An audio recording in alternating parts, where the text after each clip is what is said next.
I was playing Marvel Rivals the other day, and I was trying out Luna Snow in a custom game with bots just for fun. I try out random characters just for fun, and I was like, yeah, this character is really strong. Like, she is really strong, and people always say she's OP.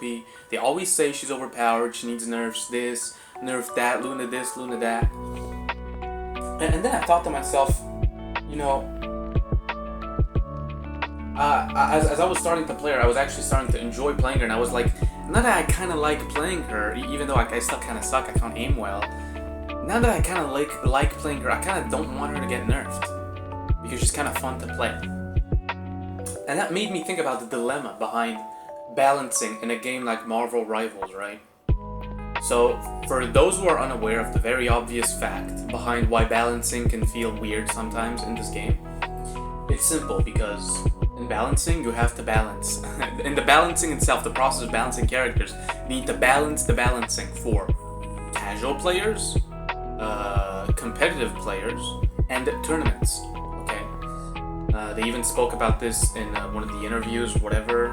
One of the interviews where like Guang said, yeah, for balancing, we look in quick match, competitive, and tournament play. And so that made me think, how difficult is it to balance this game? Like, truly, because like, and that made me think, how are they going to ever balance this game? Now, in my opinion, it's like, because in all honesty, like, say a character like Luna Snow, her ultimate isn't even game breaking in on itself. Right? Her ultimate is like one of the most meta, like best ultimates in the game. And when you look at it, like from a normal player, like a casual player who just plays quick match in the weekends or whatever, comes home from school or work and plays a bit of Marvel Rivals for fun on his Xbox or whatever, right? He'd be like, yeah, Luna Snow's ultimate isn't really like busted like that. Like, it's just a healing ultimate. Like, it heals everyone and she starts dancing. But when players want to like meta-mans, they want to like min-max everything. Meta-mancing, that's an expression from one of the old Roblox games I used to play. It's when you basically just exploit the meta, right? So when players look at the game and they want to exploit the meta, they kind of just ruin things that were just made for fun and for fun and for a purely fun experience, for a purely fun and casual funny experience. Like Luna Snow's ultimate is just, you're playing, everybody's fighting around you and you're just dancing, healing everybody, you're just chilling. And that's the point of the ultimate, and that's why it's funny. But, certain players have started to completely exploit this by having a meta where you play Loki and Luna, and Loki will just copy Luna Snow. And to give a total of 24 seconds of basically immortality to everyone. And so an ultimate that just started out as being this fun thing where like, haha, look, you're a K-pop star dancing in the middle of the fight. It's kind of funny.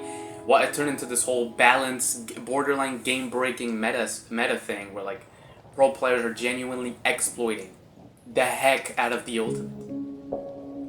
And sadly, this is just a problem with games, with hero shooters, but with games overall, is that players are absolute, and I'm gonna be honest here, I'm not even gonna try and be kind. The players are absolute losers who will try to min-max everything and find the most cheese tactics ever. Right? They will try and find the most cheap way to win. There is no honor, there is no having fun. They will just cheese their way to victory. They care about winning that much. They will do anything for plus 20 ranked points. Anything for that, bro. And so I'm like, okay, so if they're gonna nerf Luna Snow's ultimate, say reduce the duration, whatever, right? Well, that's gonna suck because for casual players, like for people who play Luna Snow because they like her, she's fun, haha, the K-pop star, well, they're gonna be pissed because, oh, well, I just wanted to play the game, and because people are exploiting her ult for like boring min-max meta reasons, you're gonna not let me have fun? That's so boring. So like these casual players are gonna be like angry. And in the end, all that's going to achieve is that, well, the cheese players, the min-max nerds who play this game 10 hours a day as their job, right, are just going to find the next way to cheese ultimates. Instead of copying Luna, they're just gonna copy Cloak and Dagger. What next? Cloak and Dagger's ult will get nerfed? Then they're just gonna copy Invisible Woman. Invisible Woman's ult will get nerfed. They're gonna copy a Punisher ult. There's going to be a new meta. Oh yeah, you play with a Punisher, you pocket Punisher, and then you have one Luna Snow that ults, and then you have the Loki and the Punisher, and the Loki copies the Punisher. You know what I mean? I'm just making stuff up right now that I'm sure already exists in the game, or has been thought of by certain players. But with a game like Marvel Rivals that offers this much freedom, there will always be cheese strats. If you just nerf every strat in the game, we're all gonna be like, well, the game's kind of boring now, no? Like, what is there left to do? All the fun stuff has been nerfed because players used to exploit them like to the very limit, to the point where it rendered the game like super boring. Now all that's left is a boring, super strict experience where if you have a bit too much fun, if you're a bit too creative, if you use a strategy that works, well, you're gonna get punished and developers are gonna gut it to oblivion. So in a way, I am glad the developers aren't gutting anything. And you can look, you can just see, you can smell, you can really sense how conflicted the developers are through the balance patches. I mean, even when you look at the Human Torch nerfs, he's been getting nerfed over and over again. They will nerf his damage, his cooldowns, but they don't want to remove the melee weave tech and the speed and the hitbox and whatever, because that is such a crude, boring nerf. Imagine you're a Human Torch player, you spend hours mastering the melee weave, mastering the movement, and then the devs just go ahead and remove that from the game. Yeah, no more melee weave for you. Like, that's such a high skill ceiling. For it to just remove, for them to simply remove such a thing is to make the game less engaging and rewarding. You understand what I mean? Now, they did do that with Iron Fist, but... So yeah. They didn't nerf it completely, but they definitely nerfed it a lot. So they are aware of certain things, and they will nerf them if they become a problem. So it's just, in a way, it's a surprise they haven't nerfed like Human Torch's movement or anything. But his movement is part of his identity. Jeff the Landshark is another perfect example. He was a perfectly normal character who had a lot of healing, who was like this gag character, this shark that could swim around, haha. It was a funny character, made for fun, made for the game to like be funny. And in Season 2.5, it was already stated that we're gonna like change him in Season 2 in the Dev Vision video. But in Season 2.5, they completely changed him. Because players found this like cute gag character that could just swim forever, and found a way to just completely min-max the crap out of that and cheese the character's very design into being this unkillable flank diver. And it just ruined the game. Because you had the shark, you know, at week 1 of the game, haha, the funny shark, look, he ate like 6 people and threw them off the map, that's so funny. And he's swimming around, you can't hit him. And then like 3 months into the game, people like stopped laughing around and started straight up cheesing, because it's always how it is with games. People join in and they're like, how do I cheat? How do I cheese this game to its full potential? And they took Jeff and they turned him into this unkillable flank character that was genuinely a cancer for this game. Like, genuinely a cancer. He was so annoying. And the devs were like, well, we had our character, but we have to rework him because players were boring little losers who can't help but ruin every fun thing we had in this game. And truly, that's a shame. I mean, even the Iron Fist movement, that was there for a purpose. But I guess Iron Fist was just a bit too busted to remove that, which is a shame because that really added a skill ceiling. So it's like they're gonna keep on nerfing all the fun stuff in this game because players just find a way to cheese the crap out of it. So I don't know what they're gonna do. I don't know if they're gonna go ahead and nerf Human Torch movement. I don't think they will. I don't think they'll go that far as to remove a melee weave animation cancel. I don't think they've ever went as far as to do something like that. But yeah. For Season 4, I am expecting definitely a small Luna Snow nerf or something like that. Maybe to the healing she does. I'm expecting an Invisible Woman buff. And yeah, but otherwise it's pretty mysterious. I don't know what Season 4 is going to be like. We're definitely going to get a new character now. Oh yeah, that's for sure. But yeah, otherwise I really do like this game, but just the amount of cheese strats, there's an infinite amount of cheese strategies, and that's what makes so many matches feel one-sided sometimes, because just your comp is bad against their comp, or vice versa, you know, your comp is really good against their comp, and kind of nobody wants to counter swap, because how boring is counter swapping? I mean, like, yes, it's quote-unquote competitive, you kind of want to win, but you want to win while playing your favorite character. You don't want to have to counter swap to a boring character. You don't want to play just to you know, bag the win. You know what I mean? Is it more fun to lose playing the character you like or win playing a character you don't care about? At this point, it's like, why do you play the game? Do you play the game to win or do you play the game to have fun?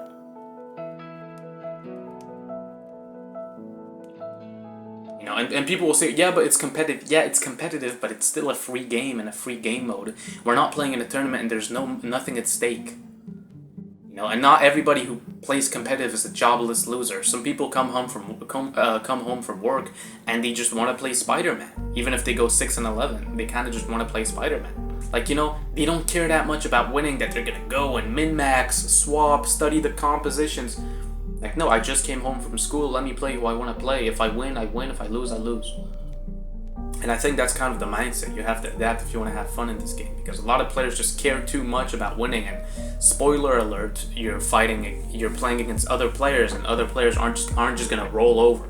They will try and win too. You won't win them all. You're not gonna win them all. It's a 6v6 game. Team effort and team coordination matters more than individual performance. If you want individual performance to matter, you can play Call of Duty where you can just auto aim a frag or whatever. Aim assist frag and have fun. Marvel Rivals is a bit more difficult than that. Even characters like Emma Frost that are currently, since season 3.5 have been like getting permabanned. Emma Frost has been getting permabanned. And in a way, it's also because Emma Frost has been getting permabanned that all these off-tank characters have been shining. Say Hulk, Thor, even Venom, especially Hulk and Thor, they've been shining a lot lately, I feel like, and that's just because Emma Frost is like a borderline permaban. And she's a permaban because she has diamond form. But diamond form, like, yes, when you think about it in a competitive point of view, it is OP. But like for the developers, they just thought, yeah, let's give her a nice, just like in the comics, give her a diamond form and she can grab people in it, and it's like fun. For somebody who plays Emma Frost, like, yeah, it's fun, I can grab people, I can do this, I can do that, it's fun. But in a competitive point of view, it's broken. And guys, let me tell you right now, if you're still watching, this game will continue to have infinitely broken stuff that will come out in the future. You guys are not ready. Especially amongst everything, but especially amongst strategists and vanguards. You guys are not ready for the characters they're gonna release. I mean, characters, like, you guys are shocked because Emma Frost is a permaban because she has a command grab. Command grab on a 15-second cooldown. That's why she's permaban. If she didn't have a grab, she wouldn't be permaban. But because she has a command grab, she's permaban. You guys are not ready for the characters they're gonna release. I mean, these characters are going to be insane, and I mean insane. You guys are not ready. You guys are just not ready, especially because every new character they have been releasing, unlike the old ones, they kind of don't care about. The new ones, when they release and they're bad, developers buff them very quickly. I mean, Blade got a buff in the mid-season patch to his lifesteal. Sure, it wasn't a huge buff, but it's a buff nonetheless. Human Torch, they saw nobody was playing him on release, they buffed him like crazy in Season 2. Mr. Fantastic buffed like crazy. New characters especially, when they release weak, they get buffed a lot. They want to keep the new characters that come out in a state where they are strong, they are being closely observed. More than the base roster launch characters. More than the base launch roster characters. Like, they don't care about Scarlet Witch as much as they care about, like, as much as they're gonna care about Blade. Like, Blade might get some changes in Season 4. Do you understand what I mean? Whereas other characters like Thor, you've had to wait like 8 million months for him to get, like, the most basic quality of life changes, making Awakening Rune cancelable, getting a Thor Force after canceling, a Lightning Realm doing something, actually having a movement restriction status effect attached to it. Yeah, I'm telling you guys, and I'm a Thor enjoyer, but it's gonna take like 3 more seasons for him to get the ult buff he needs, and he doesn't even need a full rework. His ult just being a damaging circle is cool. Just all he needs, a bit of a speed boost, or a bit of a radius increase around it. Like the circle, yeah, a radius increase or a speed boost. And even maybe a tick damage boost. Instead of it doing 40 damage per tick, the lightning sparks, it does 45.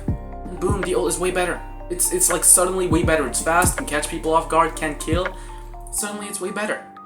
But it's gonna take 8 million seasons. Or maybe not. Maybe in the Season 4 patch notes I'll be proven wrong. I hope so.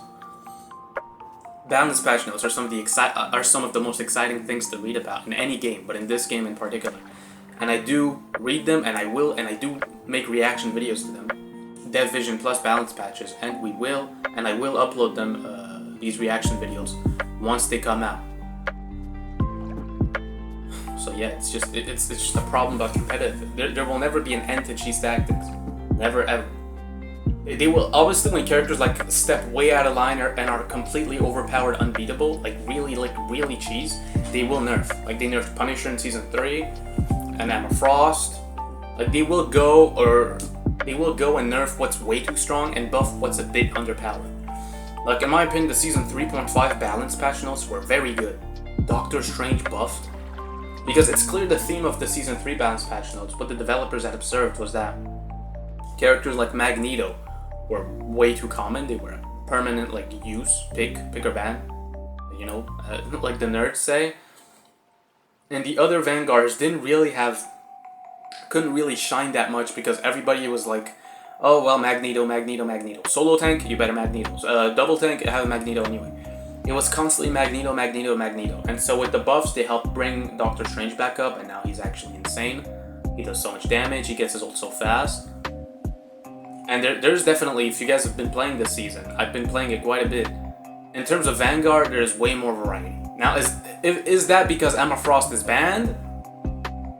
Maybe. I think Emma Frost is actually very counterable if you use your brain. I mean, if you play Emma Frost, you know she can be countered if you just bait out the diamond form and then fight when you know she doesn't have it.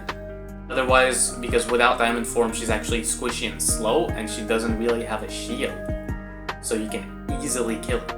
Okay, like that's the key to killing Emma Frost. Sorry guys if you guys are gonna get angry. No, but I want to be a victim of Emma Frost forever. And maybe it's a kink, maybe you guys like it, it's a fetish. Guys, Emma Frost has a trash shield that cannot block in front of her. Like, her shield is 400 HP and it doesn't move. She literally has no defenses whatsoever. She is squishy. Kill her, please. Strange has an 800 HP shield he can summon when he's low and he can jump away. Mag can bubble himself and put a metallic curtain with infinite HP in front of him. Emma Frost has a bad shield, she can't even move. Groot has been insane as well. Groot has been... I think he's gonna come close to becoming a permaban as well in like maybe Season 4. People are going to start banning Groot like this is Season 2. The character is just so insane. Just so insane, especially with Wolverine being often banned or definitely being not as good now. He's still strong, but he's definitely like... Wolverine is way more vulnerable to damage. He actually melts so easily now. And the grab being 15 seconds kind of killed the character, but I digress. Yeah, Groot is actually a cancer character. Like, Groot, it's either your team full counter swaps for him, or you will get, like, rolled. So it's like, it's gonna be difficult to balance a game like this. However, I do believe a natural balance will come as more characters, especially Vanguards and Strategists, are added over time. The game will have a better balance, and there will be better fights as simply more strategies emerge, as more characters emerge, as you know, you have simply more options. Now when you're playing Vanguard and you're fighting Groot, you don't just swap off Vanguard or match Groot, or maybe play Emma, but then Emma's banned, so you kind of do nothing. Now there will be actual options with more Vanguards, with more strategists, and I'm very excited for that. I'm very excited for this game's future. I've been recording for almost 20 minutes. I think I'll call it there. Thank you guys for watching. I felt like talking today. Tell me if you guys like these videos where I just talk as well. And yeah. I'll be here for Season 4 and 4.5, and 5, and 5.5 and 6. The game's gonna be crazy, but yeah, we're gonna keep playing it because I really do enjoy it. And I really do firmly believe that it is indeed getting way better over time. Like, every season I play the game, I'm like, wow, like, this new season is way better than the previous one. And I consistently feel that in every new season I play. Be it full season or half season, like 3.5 or 3, every season I tell myself, wow, it's actually way better than the previous one. And that's great, and we love it. So I can't wait to see what, like, the state of the game, and imagine, in 10 seasons. In 10 seasons it'll have 20 more characters. Woo! That's gonna be crazy. But anyway, thank you guys so much for watching. I'll see you guys later. Have a nice day.